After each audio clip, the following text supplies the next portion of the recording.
તિરંગા યાત્રા સાથે વિધાનસભાના અધ્યક્ષ શંકરભાઈ ચૌધરી પહોંચ્યા નળિયા બેટ. ઓપરેશન સિંદૂરને લઈ દેશભરમાં લોકોમાં દેશપ્રેમ જોવા મળી રહ્યો છે, ત્યારે વાવ તેમજ થરાદ વિધાનસભા સહિતના લોકો દ્વારા તિરંગા યાત્રા યોજવામાં આવી હતી. તિરંગા યાત્રામાં ગુજરાત અધ્યક્ષ શંકરભાઈ ચૌધરી, પ્રદેશ મહામંત્રી રત્નાકરજી, પૂર્વ સાંસદ પરબતભાઈ પટેલ, વાવ ધારાસભ્ય સ્વરૂપજી ઠાકોર સહિતના રાજકીય આગેવાનો, સંતો મોટી સંખ્યામાં ઉપસ્થિત રહ્યા હતા. વાવ, સુઈગામ, ભાભર, થરાદ વિસ્તારના લોકો તિરંગા યાત્રામાં જોડાયા હતા. સુઈગામથી નળિયાબેટ સુધી તિરંગા યાત્રા યોજવામાં આવી હતી. ભાભર, સુઈગામ, વાવ, થરાદ સહિતના તાલુકાના લોકો તિરંગા ધ્વજ સાથે ભારત માતા કી જયના નારા બોલાવ્યા હતા. સાથે મોટી સંખ્યામાં પોતાના વાહનો લઈને રેલીમાં નળિયાબેટ સુધી પહોંચ્યા હતા. ઓપરેશન સિંધુને લઈને લોકોમાં દેશભક્તિનો અનેરો ઉત્સાહ જોવા મળ્યો હતો. સીમા વિસ્તારના લોકોના દેશ પ્રત્યે અનોખો જુસ્સો જોવા મળ્યો હતો. ત્યારે આ વિસ્તારના લોકો સેનાની સાથે સીમા વિસ્તારના લોકો પાકિસ્તાન સાથે લડવા માટે તૈયાર છે, એવું શંકરભાઈ ચૌધરીએ જણાવ્યું હતું. દેશભક્તિના ભાવ પ્રગટ કરવા માટે લોકો સ્વેચ્છાએ તિરંગા યાત્રા રેલીમાં જોડાયા હતા.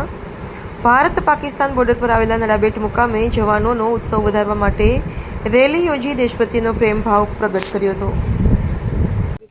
અને બહેનોના સિંદૂર મૂસવાનું કામ નરાધમ ત્રાસવાદીઓએ પાકિસ્તાનીઓએ કર્યું.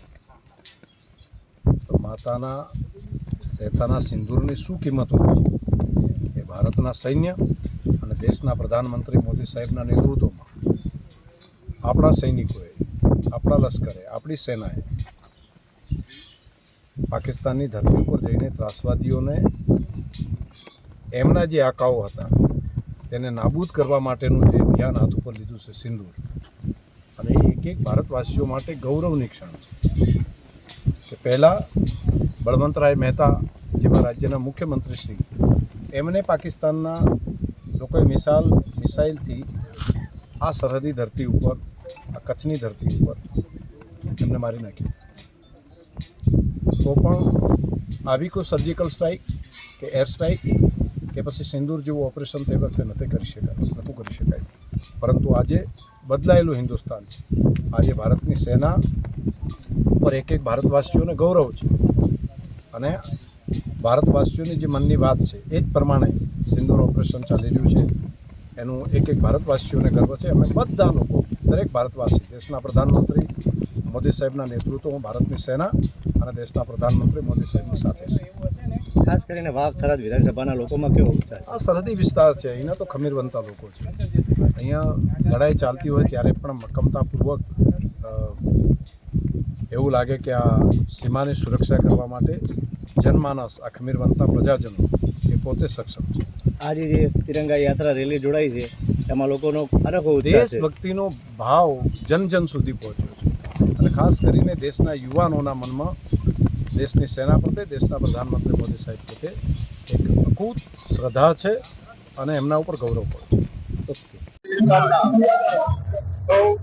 રાષ્ટ્રપ્રેમી ભાઈઓ બહેનો દ્વારા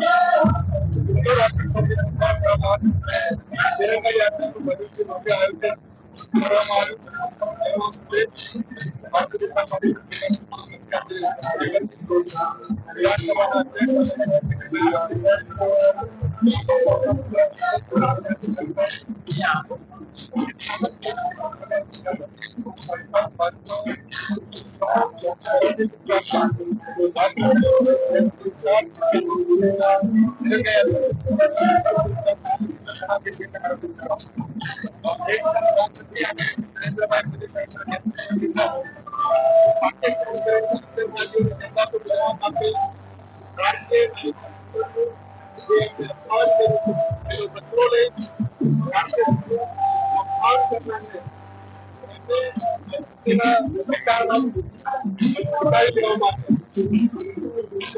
વધારે આતંકવાદીઓનો ઠાર કરવામાં આવ્યા.